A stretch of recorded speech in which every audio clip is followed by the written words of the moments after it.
Merhaba, bugün sizinle beraber yazlık bir şapka yapacağız. Bucket şapka ya da balıkçı şapkası olarak duymuş olabilirsiniz. Bu şapkayı öncesinde yapmıştım.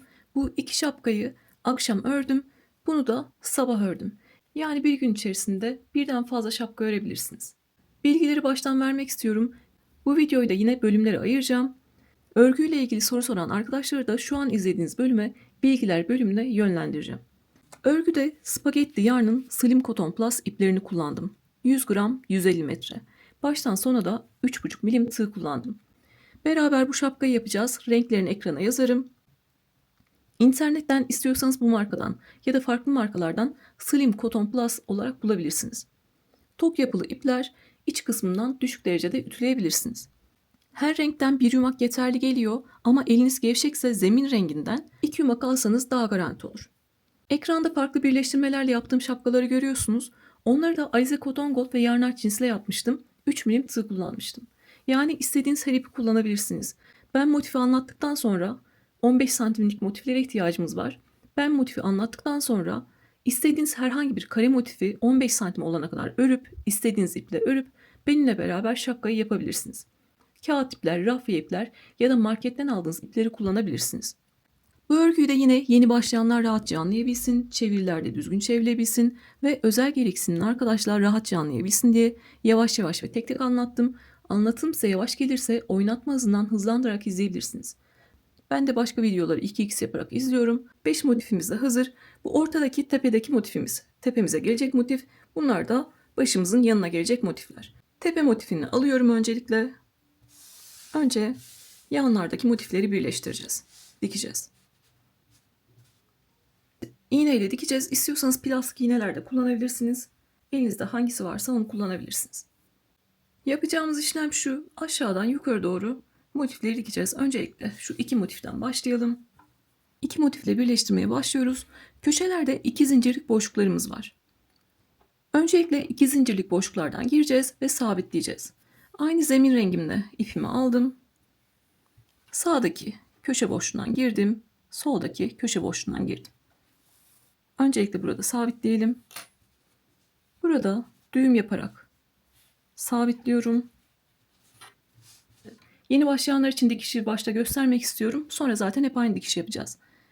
Hangi motifi ördüyseniz benimle aynı motifi yapmak zorunda değilsiniz. Zaten tüm motiflerde kenarlardaki sayılar aynı. Tüm trabzan sayıları aynı. O yüzden karşılıklı trabzanların tepelerini alarak dikiyoruz.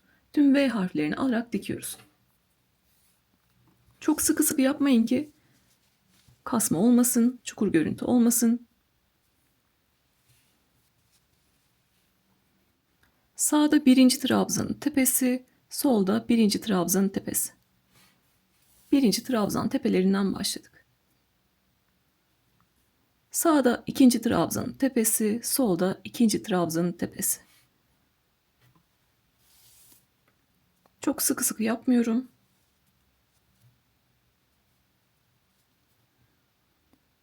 Üçüncü trabzanların tepesine girdim.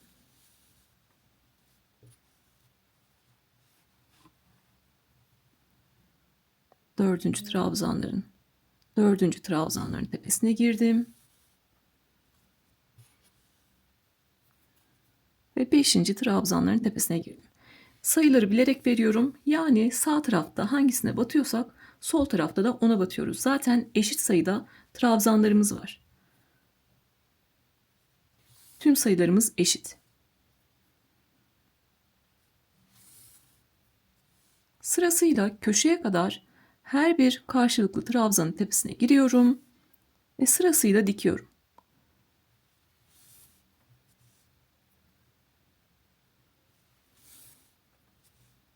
İpim böyle geldikten sonra artık bir üst tepeye çıkıyorum. Böyle sıkmaya uğraşmıyorum. Çok sıkı sıkı yapmayalım yoksa kasma oluyor, kötü bir görüntü oluyor. Şimdi görüntüsünü de göstereceğim. Dikişimiz de bu şekilde. Aynı renkle yaptığımız için bir bütünlük oluyor. Bitirdiğim şapkada da göstereyim böyle. Sanki burası dikiş değil de örgünün bir parçası gibi görünüyor. Şimdi artık köşeye kadar karşılıklı tepeleri dikelim. Sıra sonunda buluşalım. Sıra sonuna kadar geldim. En son trabzanlarını da tepelerini aldım, diktim. Zaten dediğim gibi tüm sayılarımız eşitti. Şimdi artık en son sağdaki köşeye batıyorum, soldaki köşeye batıyorum, boşluklara battım. Bu şekilde diktim. Burada sıra sonunda daha sağlam bir görüntü olsun istiyorum. Burada bağlayarak başlamıştık. Burada tekrar köşeye bir kere daha giriyorum. Ve ipi içinden geçirip sıkılıyorum.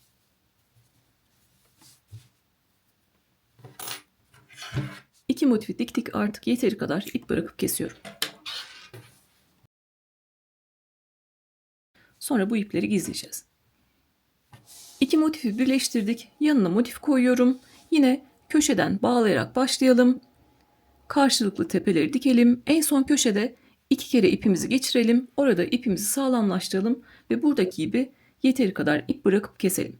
Burada yapacağımız işlem çok kolay. O yüzden yeni başlayanlar için de dikerek göstermek istedim. Başka birleştirme yöntemleri göstermek istemedim. Burada birleştirdiğimiz gibi yine bu iki motif birleştirelim. Bu iki motif birleştirelim. Sıra sonunda ipimizi keselim ve burada buluşalım. Buradan başlamıştık. Aynı şekilde iki motifi diktim. Aynı şekilde iki motifi diktim. Şimdi yapacağımız işlem ne? Bu şekilde döndürüyorum ve ikiye katladım. Ben buradaki şapkada da bu iki kenarı bitirdim. Sonra tepeye geçtim. İpimi koparmadım. Tepenin motifini de diktim. O yüzden iğnemize biraz fazla ip alıyoruz. Hem buradaki kenarı dikiyoruz hem de tepe motifini dikiyoruz. Burada sizi bekletmek istemiyorum. Zaten nasıl birleştirdiğimizi biliyorsunuz. Burada köşelerden ip bağlayarak başlıyoruz. Sonra karşılıklı tepeleri dikiyoruz. En son köşede buluşalım. Köşeyi beraber yapalım. Şimdi yukarı kadar gelelim. Aşağıdan birleştirmeye başladım. Köşeye kadar geldim. Tekrar ediyorum. Hangi motifi yaptığınızın bir önemi yok. Önemli olan 15 santim olması. Aynı sıralamayla birleştiriyoruz. Köşeye geldim. Köşede boşluklardan geçirdim. Ve burada artık tepedeki motife geçebilirim. Dikmeye devam edeceğim için burada 2 kere girmedim. 4 tane kenarımız var. Tepede de 4 tane kenar var. Sırasıyla birleştireceğiz. Öncelikle bu kenarı birleştirelim. Yapacağım işlem yine değişmiyor. Motifleri bu şekilde aldım. Sağdaki motifin köşe boşluğundan battım. Yine burada da köşe boşluğundan batıyorum. Karşılıklı öncelikle köşeleri diktim. Sonra yine sırasıyla her bir trabzanın tepesini alarak dikiyorum. Birinci trabzanın tepesi ve birinci trabzanın tepesi. Burada mesela ipim gevşek geldi. Ne yapacağım? Buradan çekerek onu sıkılayacağım. Sonra ikinci trabzanların tepesi, üçüncü trabzanların tepesi. Yani dikişimiz aynı şekilde devam ediyor. Tepeye bağlantımızı yaptık. Tepedeki motifte ilk kenarımızı dikiyoruz.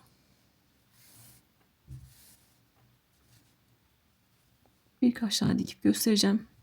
Geçiş nasıl görünüyor?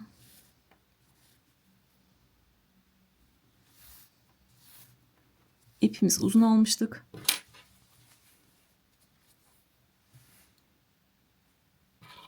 Buraya kadar dikmiştik. Sonra artık tepe motifiyle birleştirmeye başladık. Şimdi yine köşeye kadar gelelim. Köşede diğer kenara geçelim. Lütfen kendinizi kontrol edin. Buradan dikmeye başladık. Sonra tepe motifini aldık. Tepe motifinin bir kenarını bu şekilde diktik. Artık köşeye kadar geldik. Yine köşelerden dikiyorum. Burada yapacağımız işlem şu. Ben burada karşılıklı kenarları dikmeye başlarsam köşelerden arada bir boşluk oluşur. Bunu istemediğim için ne yapıyorum? Buradaki köşeden girdim. Köşeleri birleştirdikten sonra üstteki köşeden girdim ve dikiş yaptığım yere de batıyorum. Burada dikiş ipine de batıyorum. Ve orayı da dikiyorum. Yoksa boşluk görüntüsü olur. Dikiş yerine de battıktan sonra artık köşelerden başlayıp karşılıklı trabzanları dikebilirim.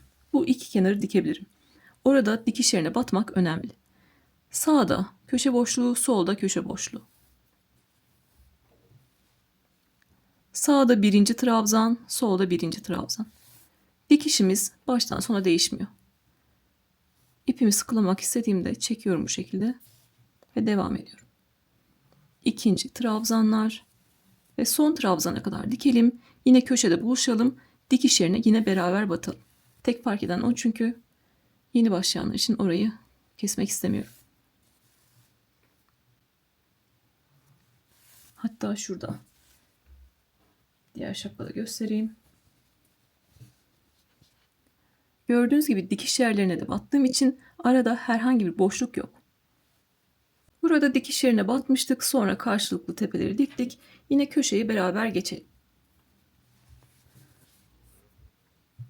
Sağdaki motifin köşe boşluğu, soldaki motifin köşe boşluğu. Artık bu iki kenarı birbirine birleştirdik.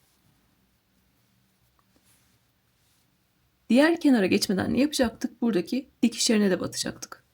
O yüzden üstteki motifte köşeye battım. Burada da dikiş ipine batıyorum. O yüzden ipimi çektim ve burada dikiş yerinde geçmiş oldum. Sonra köşelerden başlayıp artık diğer köşeye kadar dikebiliriz. Burada zaten biliyorsunuz 2 kere ipi geçirmiştik. Sağlam şekilde yapmıştık orayı.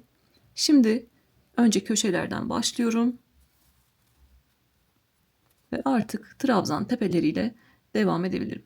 İpler arkada kalsın, onları sonra örgünün iç kısmında gizleyeceğiz. Birinci trabzanlar, ikinci trabzanlar ve son trabzana kadar gelelim. Yine orayı beraber geçelim. Aynı şeyi yapacağız ama yine son kez göstermek istiyorum. Artık son bir kenarımız kaldı. Oraya kadar geldik. En son yine köşelerden dikişimizi yapıp bu kenarı bitiriyoruz. Diğer kenara geçmeden ne yapıyoruz? Yine köşeden girdim. Dikiş ipine de battım. Ve burada boşluk oluşmasını istemiyorum. Böylece boşluk da oluşmayacak.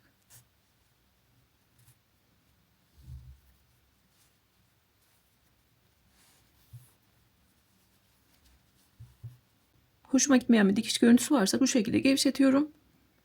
Düzeltip öyle devam ediyorum. Dikiş yerine battık. Artık ne yapacağız? Son bir kenarımız kaldı. Köşelerden yine başlayalım. Karşılıklı trabzan tepelerini alalım. Ve sıra sonunda köşede buluşalım. Orada artık bitişimizi yapacağız. Birleştirmemiz bitti. Siper kısmını öreceğiz. Bu kenarı da birleştirdik. Artık sıra sonuna kadar geldik. En son trabzanların tepesine aldım. Buradaki köşe boşluklarından giriyorum. Yine köşe boşluklarını dikiyorum. Gördüğünüz gibi yine arada bir boşluk var. Bu boşluk görüntüsünü istemediğim için ne yapıyorum? Burada biraz ipimi çekiyorum ve köşeye batıyorum. Bir kere daha dikiş yapıyorum. Gördüğünüz gibi ortadaki boşluk kapanmış oldu. Sonra herhangi bir yerden giriyorum. İpimi arkaya alıyorum. Artık ipleri arkada gizleyeceğiz.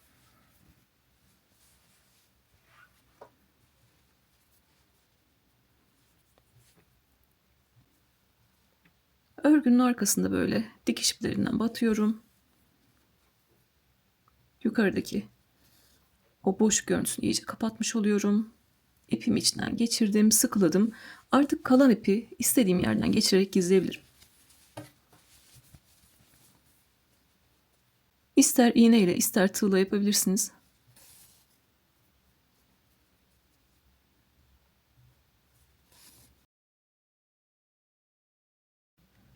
Ben diğer şapkada da tüm ipleri köşede gizledim.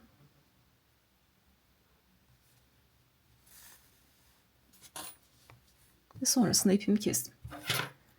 Diğer kalan ipleri de aynı bu şekilde köşelerde gizliyoruz. Ve siper kısmına geçiyoruz. Bunlar kısa olduğu için bunları tığla gizleyebilirsiniz. Daha küçük bir tığ numarası alırsınız.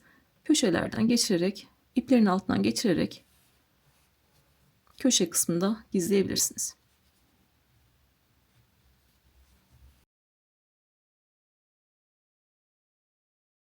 Dikiş yaparak tüm birleştirmeyi bitirdik. İçerideki tüm ipleri de gizledik. Bu etekteki ipler kalsın, onları sık iğne örerken gizleyeceğiz. Onları gizlemekle uğraşmayın.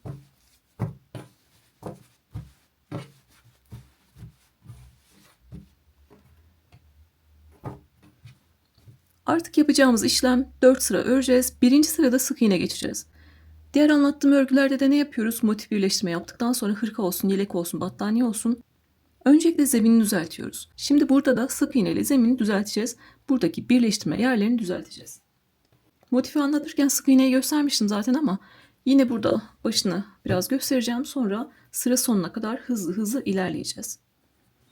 Tığ ilmek yapıyorum. 3,5 milim tığ kullanıyorum yine. Sık iğne öreceğim için tığın başına dolamıyorum. Herhangi bir köşe boşluğundan başlayabilirsiniz. Buradaki köşe boşluğuna giriyorum. İpi aldım. İlmeği de arada gizleyeceğim. İlmekten kalan ipi, tığın üzerindeki ilmek var. İkisini birlikte alarak sık iğne yapıyorum. Buradaki ipi de arkaya alıyorum. İkisini birbirine bu şekilde birleştirdim. Dikiş yaptığım yere tam ortasına batıyorum. İpi aldım ve sık iğne yapıyorum. Köşeye geldim ve bir tane sık iğne yaptım. Bizim düzeltmemiz gereken yerler buradaki birleşim yerleri. Örgü bilenler için söylüyorum. Köşeye bir tane sık iğne, birleştirme yerine bir tane sık iğne ve köşeye bir tane sık iğne. Bu şekilde geçeceğiz. Sonra arkadaki ipleri de gizleyerek her bir ikili trabzanın üzerine sık iğne yapıyoruz. Zemini eşitleyeceğimiz için her bir tepeye sık iğne yapalım. Köşe boşluklarına sık iğne yapalım ve dikiş yerine, birleştirme yerine sık iğne yapalım.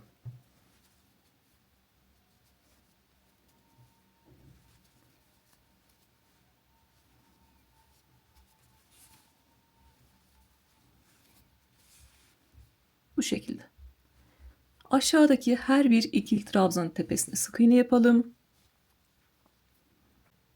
Köşe boşluğuna bir tane sık iğne, birleştirme yerine bir tane sık iğne ve köşe boşluğuna bir tane sık iğne. Sonra yine ikili trabzanların tepesine bir sık iğne. Burada örerken de artık buradaki ipleri gizliyoruz. Onlardan da kurtulmuş oluyoruz. Sık iğne sıramız çok kolay. Şimdi sıra sonuna kadar gelelim ve ikinci sıraya çıkalım. İkinci sırada artırma yapacağız. Onlar da bize dalgalanmayı verecek. Sıra sonuna kadar sık iğnelerimizi ördük. Birleştirme yerlerimizi düzelttik. Sıra sonunda en son trabzanın üzerine de bir tane sık iğne yaptık ve ilk sık iğnenin tepesine kaydırıyorum. V harfine battım, ipi aldım ve ilmekten kaydırdım. İkinci sıraya geçiyoruz. İkinci sırada artırma yapacağız. Artırma da bu dalgalanmayı verecek. İkili trabzan öreceğiz. O yüzden 1, 2, 3 zincir çekiyorum. Bunu da bir tane ikili trabzan kabul ediyorum. Tığın başına doladım. Bir sonraki sık iğneye ikili trabzan yaptım. Bir sonraki sık iğneye ikili trabzan yaptım. Bir sonraki sık iğneye ikili trabzan yaptım ve bir sonraki sık iğneye ikili trabzan yaptım. Yani baştaki 3 zincirle beraber yan yana 1, 2, 3, 4, 5 tane ikili trabzan yaptım. Sırasıyla 5 tane ikili trabzan yaptım. Şimdi bir sonraki sık iğnenin tepesine geçiyorum ve bir sonraki sık iğneye birinci ikili trabzan, aynı yere ikinci ikili trabzan ve aynı yere üçüncü ikili trabzan. Bu şekilde. Ben çok fazla dalga görüntüsü istemedim. Çocuklar için hoş olabiliyor ama yetişkinlerde çok hoş görünmüyor. Ve 3 tane ikili trabzan yaptım. Siz dalga görüntüsü daha belirgin olsun istiyorsanız, o şekilde hoşunuza gidiyorsa 5 tane ikili trabzan yapın yan yana. Buraya aynı yere 5 tane ikili trabzan yapın. O zaman dalga görüntüsü daha çok olacaktır. İçim rahat etmedi, belki yeni başlayanlar ne kastettiğimi anlamaz diye yaptığım bir şapkayı söktüm. Burada 5 tane ikili trabzan yaptım. 3 tane yaptığımız yere 5 tane yaptım. Gördüğünüz gibi kıvrımlar da ona göre fazla oldu. Yani zevkinize göre nasıl istiyorsanız ister 3 tane yapın, ister 4 tane yapın, ister 5 tane yapın. Sayı arttıkça kıvrımlar da bu şekilde artıyor. Onu da zevke göre ilerlemek isteyen olursa söylemek istedim. Şimdi sırasıyla yine yan yana 5 tane ikili trabzan yapacağım. 1, 2, 3, 4 ve 5. 5 tane ikili trabzan yaptım sırayla. Bir sonrakine geliyorum. Aynı yere, aynı sık iğnenin tepesine 3 tane yapıyorum. 1, 2 ve 3. 3 tane ikili trabzan. Gördüğünüz gibi şimdiden bile dalgalanmaya başladı. Biz buna normalde ne diyoruz? Marullanma diyoruz. Örgülerin lastik kısmında istemiyoruz mesela. Ama burada o dalgalanmayı, marullanmayı istediğimiz için aynı yere 3 tane ikili trabzan yaptık. Tekrar ediyorum. Bu dalga görüntüsünü daha çok seviyorsanız, başka şapkalarda hoşunuza gidiyorsa burada 3 tane değil 5 tane yaparsınız. O şekilde devam edersiniz. Şimdi sıra sonuna kadar sırasıyla 5 tane ikili trabzan yapıyoruz. Bir sonrakine geçiyoruz. Aynı sık iğnenin tepesine 3 tane ikili trabzan yapıyoruz. Ve sıra sonuna kadar geliyoruz. Sıra sonuna kadar geldim. En son bir tane sık iğne kaldı. 1, 2, 3, 4, 5 tane ikili trabzan yapmıştım. En son sık iğneye de 3 tane ikili trabzan yapıyorum. Aynı yere 3 tane ikili trabzan yapıyorum. Bir üst sıra çıkmadan şunu da söyleyeceğim. Siz ipinize göre, tığınıza göre motifteki sıra sayısını artırmış olabilirsiniz. Yani trabzan sayılarımız farklı olabilir. Ya da sık iğne çıkartırken fazladan bir yere batmış olabilirsiniz. Yine sık iğne sayımız farklı olabilir. Sıra sonunda ne denk geliyorsa onunla bitiyorsunuz. Burada ben sıra sonunda mesela arada 5 tane ikili trabzan yaptım diye siz 5 tane yapmak zorunda değilsiniz. En son burada 3 tane ikili trabzan yapacağız. Belki arada 4 tane ikili trabzan yaparsınız. En sonuncuya 3 tane yaparsınız. Yani o şekilde yapabilirsiniz. Sayılarımız farklı olabilir. Sıra sonunda 3. zincirin içine giriyorum ve ilmekten kaydırıyorum. Bunu biraz sıkı şekilde yapıyorum. Şimdi 3. sıraya çıkıyoruz. 1, 2, 3 zincir çektim. Bunda bir tane ikili trabzan kabul ettim. Tığın başına doladım. Sırasıyla aşağıdaki her bir ikili trabzanın tepesine ikili trabzan yapıyorum.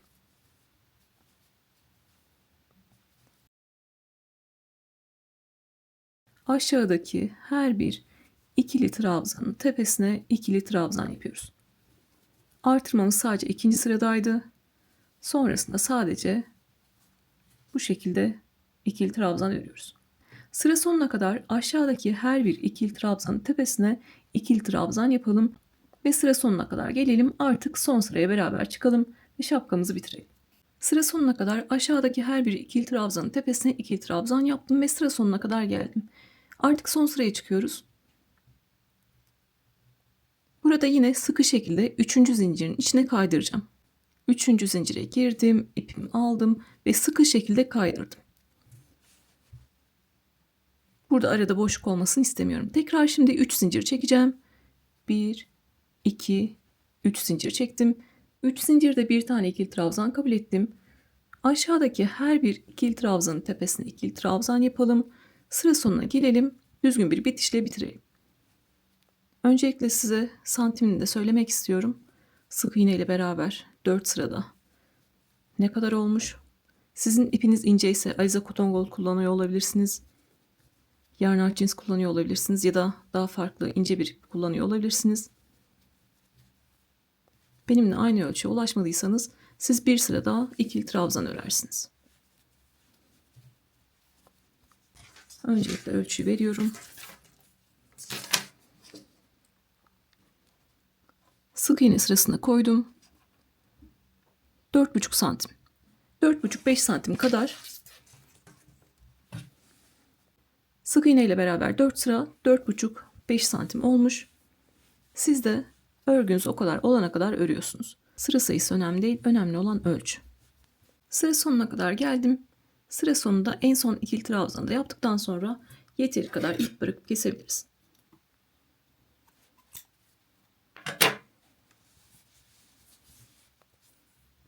Yine düzgün bir bitiş yapacağız. Baştaki 3 zinciri atlıyorum. Daha küçük bir tığ numarası aldım. Bir sonraki ikili trabzanın tepesine arkadan giriyorum. İpi aldım ve örgünün arkasına çektim. Burada da en son yaptığım ikili trabzan var. Onun da sadece arka kanadına batıyorum. Örgünün arkasındaki kanada girdim ve ipi aldım, arkaya çektim. Yine 3 zincirin tepesine oluşturmuş olduk. Tüm görünümümüz V harf şeklinde eşit şekilde olmuş oldu.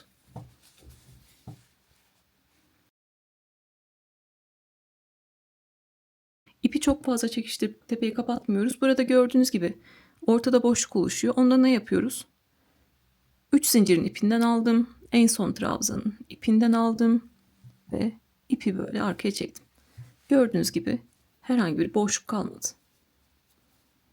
İplerimizi temizlerken de görünümü düzeltebiliriz. Şimdi ipi arkada gizleyelim. Siz de gizleyin. Ölçüsünü vermek istiyorum. Sonrasında tartalım ve videomuzu bitirelim. Artık şapkamız bitti. Ben burada bu ördüğüm şapkayı ütülemiştim. İç kısmından düşük derecede ütüledim. Bu ip ütülemeye uygun. Siz de iç kısmından düşük derecede ütüleyebilirsiniz. Diğer ipleri ütülemiyorsunuz.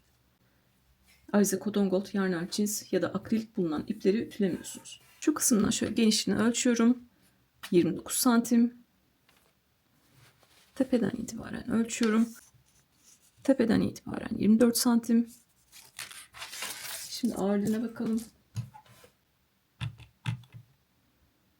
123 gram. Toplam 123 gram ip kullanmışım. Ütülenmemiş hali kabaca da şöyle göstermek istiyorum. Bu şekilde. İçi de bu şekilde. Elimden geldiğince yine tüm bildiklerimi anlatmaya çalıştım. Yine de aklınıza takılan yerler olursa sorabilirsiniz. Bir sonraki videoda görüşmek üzere. Kendinize iyi bakın.